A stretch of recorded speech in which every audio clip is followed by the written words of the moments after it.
Hey, what's going on? Anthony here with AVS Fitness. Today we're talking about how to lose weight.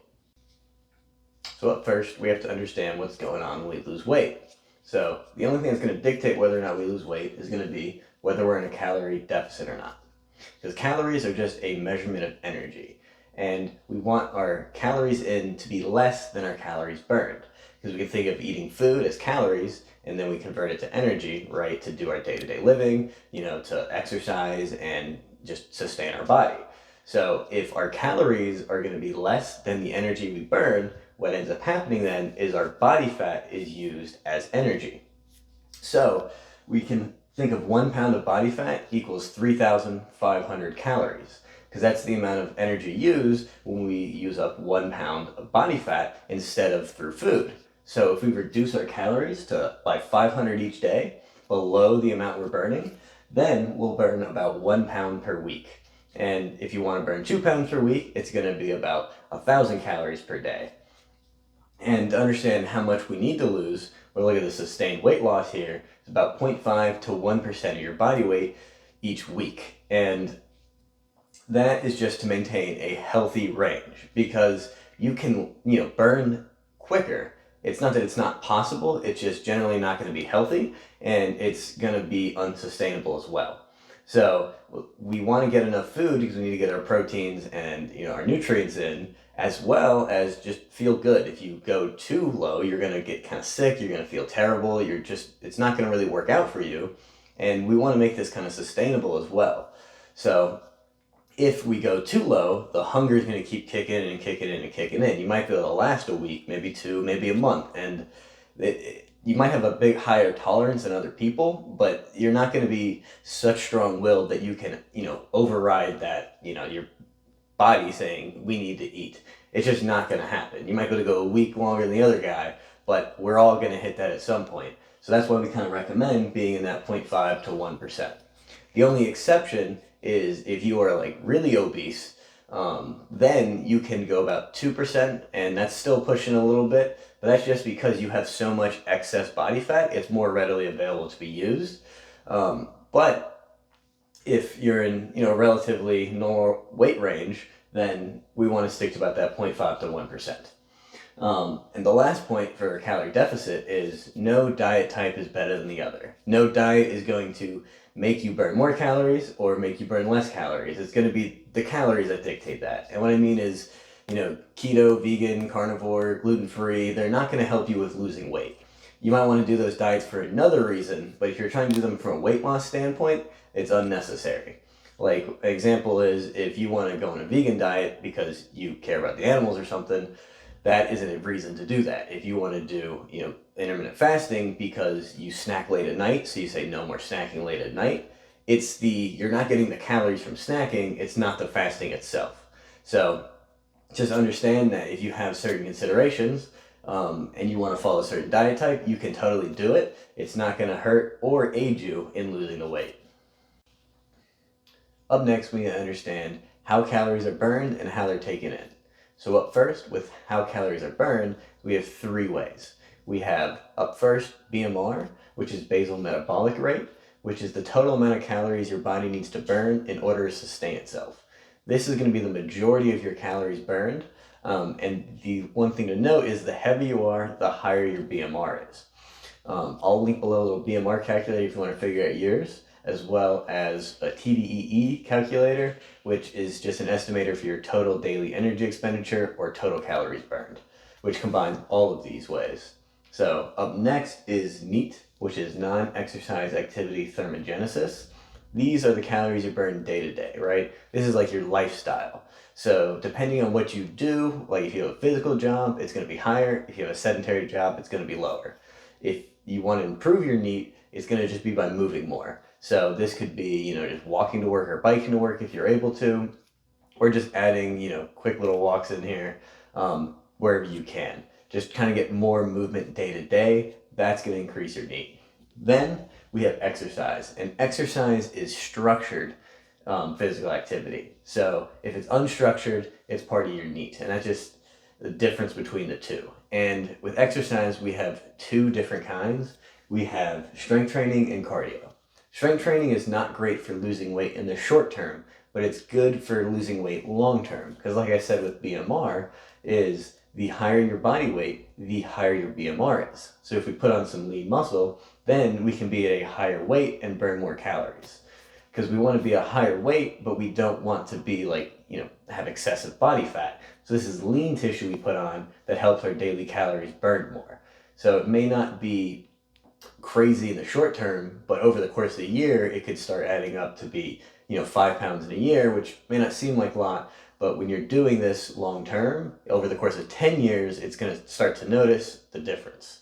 So up next is cardio, and technically the most efficient way per minute of doing it is going to be to do steady state cardio. That's going to be the most efficient from calories burned, but I don't really recommend you do it based on efficiency because cardio just sucks. It doesn't really matter what kind of cardio you're doing, it just sucks. But like playing pickup soccer, pickup basketball, that's awesome. You're probably going to want to do that. Maybe you have buddies who do it too. 2 days a week, you're more likely to bail doing cardio on your own, or you're more likely to bail on playing pickup with your friends. More likely you're going to bail on cardio. So I always say build it in with physical activity throughout the week as best as you can. That can be maybe 1 or 2 nights a week you go dancing, and maybe it's going to be pickup, maybe it's going to be joining a rec league, maybe it's joining a more competitive league. Whatever you can do to get more activity in, the better. And I always try to make it too with other people, because now you're not just bailing on your cardio, you're now bailing on the fun activity you wanted to do. So you're building it into your life naturally, so you're not really worried about it, because Monday and Tuesday you've got league, and then Thursday you're going dancing. That's 3 days of cardio in my mind. And then you save for the rainy day, or whenever you can't get into one of these other activities, that's when you do your cardio. It's just to keep your fitness and to keep that, health up when you can't do the other more enjoyable physical activity. And that's steady state or intervals. Steady state is just going same pace for 30, 45 minutes or longer if you have the time to burn calories. And that's the most efficient way to do it. I don't really do it very often just because I don't really like doing it. You also have intervals, which is going to be like going hard for a minute, resting for a minute, hard for a minute, resting for a minute. It's not the most efficient for burning calories, but some people just enjoy it, so that's the real reason to do it. I don't really like it personally. If you want to do it because you get enjoyment out of it and you're more likely to do it in the steady state, do it over steady state. But in my mind, all cardio is the same. Just do it, we'll keep you doing it, because missed cardio is 0 calories burned, and we don't want that. So up next, caloric intake. We have food, drink, and anything ingested. And that's just going to add up to be your total calories taken in. The one thing to know is food labels can be a little bit tricky, right? Because they can kind of mislead you a little bit. I'll have a whole video on like all the different food label like secrets I know, because they're a little confusing, but just look at it, and the biggest one is going to be servings versus a actual serving. What I mean is, if you look at like a tortilla and it says 100 calories, 2.5 servings, you're probably going to eat the whole tortilla because you're making a burrito. So even though it's 100 calories per serving, it's 2.5 servings is really 1 serving, so 250 calories in the burrito. The other one is if something has under 5 calories, they round down. So if it's a 0, it had 4 calories in that serving. And the last bit is start cooking. You're going to be more mindful of what goes in your body. You're going to naturally make better choices. And you don't necessarily have to start cooking healthy. If you just cook, you're going to naturally kind of start being healthier because you'll be more mindful of it. And over time, you're just going to learn what you like and how to make food healthy without making it taste bad. And you can't ever get to that point if you never start cooking. So I have more videos on cooking coming, and you can also check out my website where I share recipes and different techniques for cooking too. So last up, you're wondering, what can I do today? How can I get started on losing this weight? So up first is tracking your weight. This, I think, is the most important thing you can do because, well, A, you have to know when you're losing weight, not losing your weight, as well as we can remember that if we burn 3,500 calories, that's 1 pound. So depending on if we lose weight or we don't lose weight, then we know we need to either reduce our calories or increase our calories. So it's even more important than counting calories, in my opinion, because if we're just tracking our calories for nothing, we don't really know what we're doing, and we don't really know if we're getting those results. We're just getting calories with no goal in mind. So I don't recommend just doing like weekly weigh-ins or just every now and then. I recommend doing as much as you can, even up to every single day. And some people might think it's a little excessive, or you're gonna start to like think about it too much. But my rationale is actually the opposite of that. If we do it every single day, we're gonna get out of our own heads because we're gonna realize that daily fluctuations are normal. That weight is gonna go up, it's gonna go down, it's gonna be all over the place. But it's where weight is trending, because water weight is going to be a lot of fluctuations. If you eat more carbs, carbs hold on to water, and that's what forms glycogen, and that stores in our body. And if you have 300-400 carbs, you can easily gain 3-4 pounds in a day. It's not body fat, but it still is mass. So if we take it every single day and we get our median weight, that tells us the average, and then each week we compare medians. It gets rid of fluctuations, and it tells us if we're on track. So it's just a way of kind of finding that trending weight. Because this week, if you were to weigh yourself Thursday, you'd have 199, 196, and 194. You would have looked like you're losing a lot more than you were, so maybe you start adding some more calories to be more reasonable of a rate of weight loss. But when we look at our median weight, we only lost 1 to 2 pounds rather than 4 and then 2. So it just kind of gives us more consistency. And if we're at 1 pound, we want to get down to 2 pounds, and we're not really going down more than 1 a week, we know we need to lose about 500 calories a day.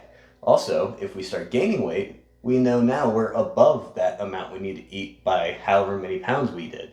So if we gained a pound and it keeps trending up that way, we know we're about 500 calories over, and we need to drop it down to 1,000 less, so now we're 500 below that marker.